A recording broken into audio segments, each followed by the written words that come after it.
같이 한번 읽겠습니다. 요한계시록 14장 14절에서 마지막 20절까지 말씀 한 절씩 교독하겠습니다. 또 내가 보니 흰 구름이 있고 구름 위에 인자와 같은 이가 앉으셨는데 그 머리에는 금면류관이 있고 그 손에는 예리한 낫을 가졌더라. 또 다른 천사가 성전으로부터 나와 구름 위에 앉은 이를 향하여 큰 음성으로 외쳐 이르되 당신의 낫을 휘둘러 거두소서.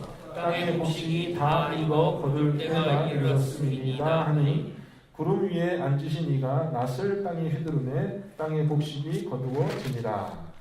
또 다른 천사가 하늘에 있는 성전에서 나오는데 역시 예리한 낫을 가져라.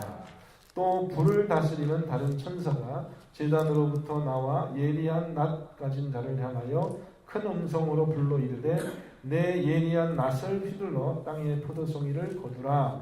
그 포도가 익었느니라 하더라. 천사가 낫을 땅에 휘둘러 땅의 포도를 거두어 하나님의 진노의 큰 포도주 틈에 던지네. 같이 읽습니다. 성 밖에서 그 틀이 밟히니 틀에서 피가 나서 말 굴레까지 닿았고 1600스타디온에 퍼졌더라. 아멘. 아멘. 자, 우리가 지난주에 우리가 뭘 봤냐면은, 자, 하늘에서 용이 쫓겨나서 땅으로 나왔는데, 땅에서 이제 용이 자기의 권세를 짐승에게 주어가지고요. 그 짐승에게 절하지 않는 자는 매매를 하지 못하도록. 그래서 모든 사람들이 짐승의 표를 받고, 또 그 짐승의 형상을 따라 만든 우상에게 절하도록 그렇게 했는데, 그렇게 짐승에게 절하지 않은 사람 14만 4천 명이 있어서 이 사람들이 이제 이 짐승과 이 용의 사탄의 세력을 이기고 승리하는 그런 모습을 봤습니다. 그런 모습을 봤고요.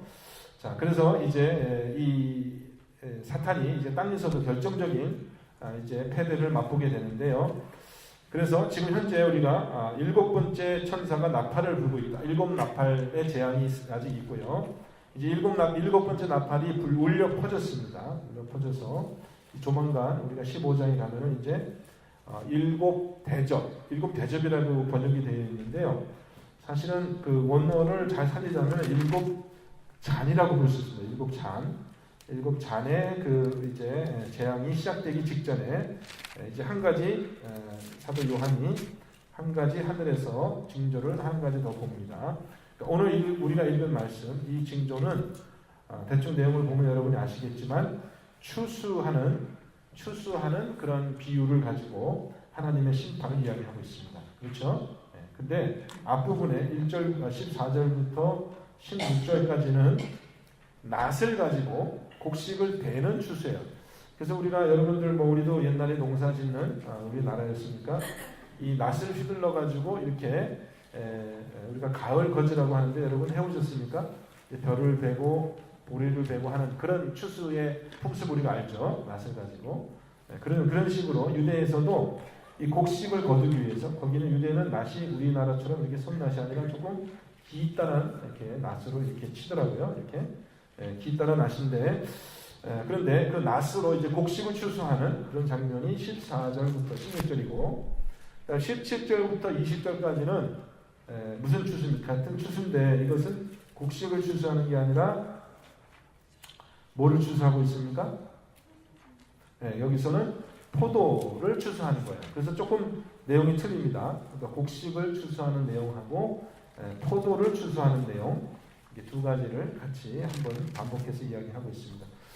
자, 우리 다시 한번 우리 말씀을 제가 읽을 테니까요. 말씀을 여러분 묵상하시면서 결국 이 하나님의 심판이 어떤 모습으로 이 땅에 임하는가 한번 이렇게 묵상해 주시고 여러분이 묵상한 내용도 나눠주시고 또 질문이 있는지 한번 묵상해 주시기 바랍니다. 제가 다시 한번 읽어드리겠습니다.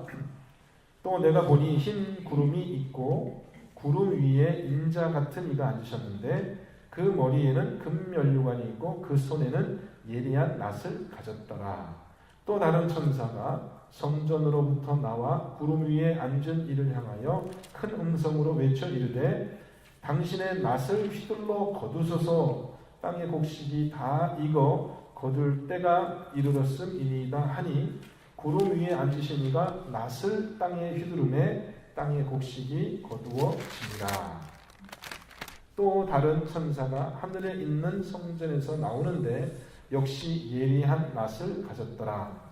또 불을 다스리는 다른 천사가 제단으로부터 나와 예리한 낫 가진 자를 향하여 큰 음성으로 불러 이르되 내 예리한 낫을 휘둘러 땅의 포도송이를 거두라. 그 포도가 익었느니라 하더라.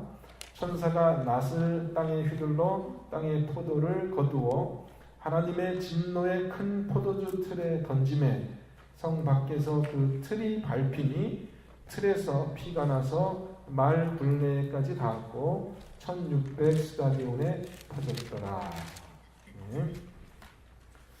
자, 이 전반부 곡식을 추수하는 모습하고 뒤에 포도송이를 추수하는 모습이 조금 다른 양상으로 나오는데요. 여러분 혹시 말씀 읽으시면서 혹시 느끼신 점이나 또 혹시 궁금한 점이나 그런 게 있으시면 나눠주시기 바랍니다. 15장 1절부터 8절까지 말씀 또 보겠습니다. 또 하늘에 크고 이상한 다른 이적을 보매 일곱 천사가 일곱 재앙을 가졌으니 곧 마지막 재앙이라. 하나님의 진노가 이것으로 마치리로다. 또 내가 보니 같이 있습니다. 또 내가 보니 불이 섞인 유리 바다 같은 것이 있고 짐승과 그의 우상과 그의 이름의 수를 이기고 벗어난 자들이 유리 바닷가에 서서 하나님의 검은고를 가지고 하나님의 종 모세의 노래 어린 양의 노래를 불러 이르되 주 하나님 곧 전능하신 이시여 하시는 일이 크고 놀라우시도다. 만국의 왕이시여 주의 길이 의롭고 참되시도다. 주여 누가 주의 이름을 두려워하지 아니하며 영화롭게 하지 아니하오리이까 오직 주만 거룩하시니이다. 주의 의로우신 이 일이 나타났음에 만국이 와서 주께 경배하리이다 하더라. 또 이 일 후에 내가 보니 하늘의 증거 장막에 성전이 열리며 일곱 재앙을 가진 일곱 천사가 성전으로부터 나와 맑고 빛난 세마포 옷을 입고 가슴에 금띠를 띠고 네 생물 중에 하나가 영원토록 살아계신 하나님의 진노를 가득히 담은 금대접 일곱을 그 일곱 천사들에게 주니 하나님의 영광과 능력으로 말미암아 성전의 연기가 가득 차매 일곱 천사의 일곱 재앙이 마치기까지는 성전의 문이 들어갈 자가 없더라. 아멘. 자, 이제 본격적으로 일곱 재앙이 이제 시작되고 있습니다. 우리가 대접, 일곱 금대접의 재앙 이렇게 표현하고 있는데 아까 제가 얘기한 것처럼 이 컵은 조금 컵의 모양입니다. 대접이라고 하기보다는 그렇게 생각하는 게 좋고요. 이제 이 컵에서 이제 하나님의 진노가 쏟아지는데 그 실제로 쏟아지는 장면은 16장부터 나오지만 오늘 15장의 말씀에서는 이제 하늘에서 하나님으로부터 그 컵이 이 천사들에게 일곱 천사들에게 전달되는 그런 장면을 지금 기록하고 있습니다. 자, 여러분 그 말씀 보시면서 혹시 질문 있으시면 언제나 질문하고요. 자, 문답을 같이 한번 보겠습니다. 15장 1절 요한이 하늘에서 본 크고 이상한 이적이 있습니다. 어떤 이적을 봤습니까? 일곱 천사가 일곱 재앙을 가진 것을 봤다. 이것이 마지막 재앙이라고 했습니다. 우리가 계시록에 7번 재앙이 3번 겹쳐서 나온다고 했죠. 첫 번째는 일곱 인의 재앙이 있고 두 번째는 일곱 나팔의 재앙이 있고 세 번째 오늘부터 나오는 일곱 잔의 일곱 대접의 재앙 이렇게 17가지의 재앙이 3번 겹쳐서 나오는데 이제 마지막 재앙이라고 했습니다. 마지막 재앙. 근데 이 마지막 재앙을 보니까 2절 말씀에 또 다른 재앙, 또 다른 징조가 있습니다. 2절 보면은 불이 섞인 유리 바다 같은 것이 있고 거기서 무엇을 봤습니까? 거기서 무엇을 봤어요? 짐승과 그의 우상과 그 이름의 수를 이기고 벗어난 자들. 이 사람들이 유리 바닷가에 서서 이제 하나님의 검은고를 가지고 있다고 했습니다. 자, 이 사람들이 누군가요? 짐승에게 절하지 않고 우상에게 경배하지 않고 짐승의 표를 받지 않은 사람이죠. 그죠? 짐승의 표를 받으면은 이제 짐승에게 이제 경배하는 거나 마찬가지니까요. 그러면 이 사람들이 숫자가 몇 명이나 된다고 그랬어요? 네, 이 사람들이 바로 14만 4천 명들이죠. 자, 3절 말씀 가겠습니다. 3절 말씀은 그러니까 전쟁터가 처음에는 하늘에서 전쟁이 있었는데 하늘에서 뱀이 쫓겨나서 땅으로 왔고요. 땅에서 이제 여자를 삼키려고 하다 여자를 못 삼키니까 이제 바닷가에 가서 바닷가가 전쟁터가 됐잖아요. 이제 바닷가에서 14만 4천 명 이 남은 자들하고 이제 그 짐승, 그러니까 그 용에게 권세를 받은 짐승, 또 그 짐승을 그 증거하는 거짓 선지자 이렇게 이제 전쟁이 있었는데 이제 14만 4천 명이 그 전쟁을 이긴 것이죠. 자, 전쟁에서 이긴 자들 바닷가에서 선자들이 여기 보면은 하나님의 검은고를 가지고 이렇게 돼 있거든요. 하나님의 검은고를 가지고 어떤 노래를 불렀다고 했습니까? 어떤 노래? 하나님의 종 모세의 노래, 또 어린 양의 노래를 불렀다. 그러니까 모세의 노래라는 노래하고 어린 양의 노래가 사실은 같은 노래인데 새 노래죠, 새 노래. 여러분 모세의 노래 하면은 언제 불렀던 거예요? 모세가? 홍해 건너서. 네, 이 노래는 홍해를 건너서. 시편을 보시면 시편 91편인가요? 모세 노래 있는데 출애굽기에도 나오고 이 모세 노래는 뭐냐면 홍해를 건너서 이제 그 홍해 바닷가 언덕에서 그 물속에 다 수장돼 버린 애국 군대를 바라보면서 이제 모세가 부른 노래죠. 혹시 모세의 노래인데 그렇다면은 지금 이 바닷가에 선 14만 4천 명의 이 사람들이 하나님의 검은고를 가지고 지금 어린 양의 노래를 불렀을 때 뭐를 지금 노래하는 거냐면은 이제 이 악한 마귀하고의 영적 전쟁을 승리로 이끄신 그런 그리스도의 그 승리를 자축하는 그런 노래를 부른다는 겁니다. 출애굽의 장면하고 여러분이 아울러서 같이 생각하면 됩니다.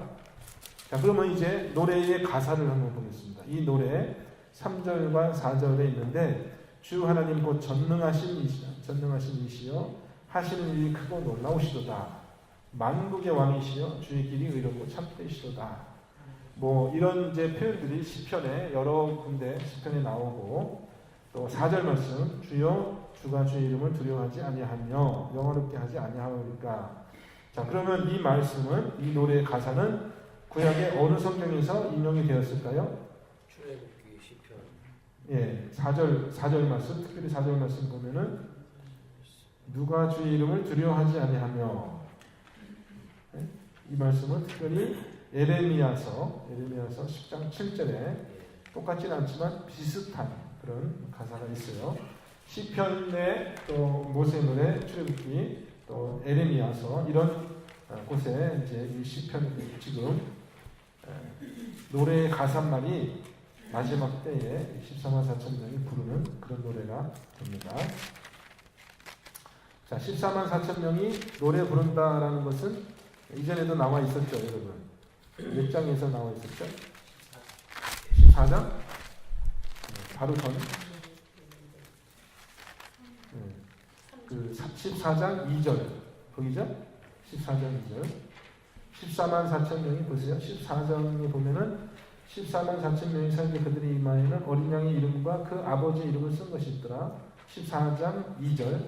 내가 하늘에서 나는 소리를 듣니 많은 물소리와 같고 큰 우레소리와 같은데 내가 들은 소리는 검은 고를 타는 자들이 그 검은 고를 타는 것 같더라. 그들이 보좌 앞과 네 생물과 장로들 앞에서 새 노래를 부르니 땅에서 성령을 받은 14만 4천 명이 늘 이 노래를 배울 자가 없더라. 그러니까 이 어린 양의 노래를 14만 4천 명이 지금 합창하고 있는 겁니다. 얼마나 멋있을지 이런 것들을 좀 그 영감 있는 작곡가들이 이런 노래들을 좀 작곡해서 우리에게 들려주면 참 좋을 텐데 이제 그런 것 중에 하나가 우리 핸델의 메시아 이런 거겠죠? 핸델의 메시아 노래 보겠습니다.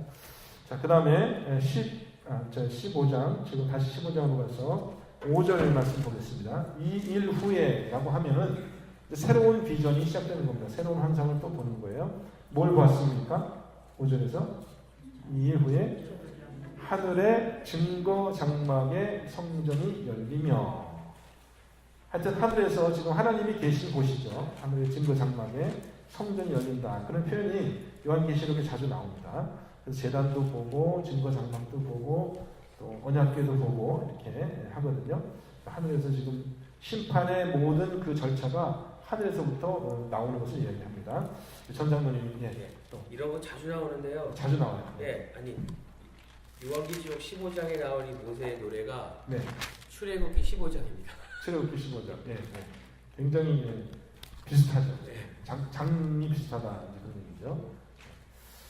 자, 그래서 출애굽기 15장하고 유사한 그런 표현이 있습니다. 나중에 이제 일곱 대접인데요. 일곱 대접의 재앙을 보면은요, 이 일곱 대접의 재앙 16장 우리가 다음 주에 볼 텐데, 그 일곱 대접의 재앙이 출애굽 때의 10가지 재앙하고 비슷한 면이 많이 있어요. 네? 그러니까 일곱 대접을 쏟으니까 종기가 나고요, 또 큰 무슨 우박이 쏟아지고요, 물이 피로 변하고요. 이런 것들, 그러니까 애국을 10가지 재앙을 했던 거하고 아주 유사한 그런 내용들이 많이 있습니다. 사실은 일곱 나팔의 재앙도 비슷하죠. 비슷한 면이 있는데 그렇게 됐습니다. 자, 그 다음에 하늘의 증거 장막이 열렸습니다. 그러니까 항상 심판은 하나님으로부터 이제 나오는 것이고요. 그 다음 6절 말씀 보겠습니다. 6절. 일곱 재앙을 가진 일곱 천사가 성전에서 어떤 모습으로 나오고 있습니까? 모습이 어때요? 맑고 빛난 세마포 옷을 입고 가슴에 금띠를 띠고. 여러분 이제 미국 영화 중에 그 로드 오브 링인가요? 로드 오브 링스 그 보면은 저도 애들 보는 거 옆에서 그냥 뜨문뜨문 봐가지고 잘 홀 스토리는 모르는데 하여튼 그 제 마지막 장면이 아주 인상 깊거든요. 마지막 장면에 보면은 그 주인공인 여기도 다 아시는 분들이 있으신가? 로드 오브 링스 다 어린애들 요즘 영어를 잘 안 보셨구나. 그러니까 마지막 때 이제 큰 진짜 전쟁이 있거든요. 그 전쟁에 보면은 이제 이 그 좋은 편의 사람들은 다 그 복장이 다 어때요? 아주 휘황찬란하고 흰색, 흰색의 그런 옷을 다 입고 갑옷을 입고 흰 말을 타고 그리고서 이제 전쟁에 참여하고요. 약한 마귀들은 어떤 모습이에요? 전부 다 뿔 달리고 그 다음에 막 시커멓고 막 얼굴은 반은 사람이고 반은 괴물이고 이런 모습들로 이제 묘사가 되거든요. 그래서 이제 심판을 이제 거행하는 이 천사들의 모습이 맑고 빛난 그런 모습이고요. 가슴에 금띠를 띄었다라는 것은 하나님의 권위를 상징하고 있습니다. 그 다음에 7절 말씀 보겠습니다. 내 생물 중에 하나가 일곱 천사에게 금대접을 하나씩 나눠주는데 거기에 뭐가 담겨 있다고 했습니까? 금대접에 뭐가 담겨 있어요? 하나님의 진노를 가득히 담은 대접 이렇게 되어 있거든요. 금대접. 그래서 이거를 이제 천사들이 땅에다 쏟아버리는 겁니다. 그 진노를 쏟으니까 하나님의 진노가 땅에 쏟아져서 이제 심판하는 내용이 16장에 나오고 있습니다. 자, 마지막 18절 말씀. 자, 이 일곱 재앙이 끝날 때까지 아무도 성전에 들어가지 말라 했습니다. 어떻게, 왜 들어갈 수가 없게 되었습니까? 아무도 성전에 들어갈 수 없게 됐어요. 어떻게? 왜요? 하나님의 영광과 능력으로 성전에 연기가 가득 차게 되었어요. 그렇다면 이 연기는 뭘 상징하겠습니까? 연기는 하나님의 진노죠. 하나님의 진노. 하나님이 지금 너무 이제 마지막 그분의 이제 진노를 다 이 땅에 쏟으시려고 하니까 감히 그 연기가 가득 차니까 감히 성전에 들어갈 만한 자가 없다. 이렇게 하나님의 이제 그 무시무시한 심판이 시작되는 것을 이야기하고 있습니다. 여러분 어떻게 잘 이해가 되셨어요? 오늘 말씀 15장까지 봤는데 다음 주에는 16장의 일곱 대접의 재앙에 대해서 보도록 하겠습니다. 혹시 질문 있으신가요? 네, 그러면 같이 찬양하고 기도하는 시간 갖겠습니다. 찬양팀 나와주시기 바랍니다.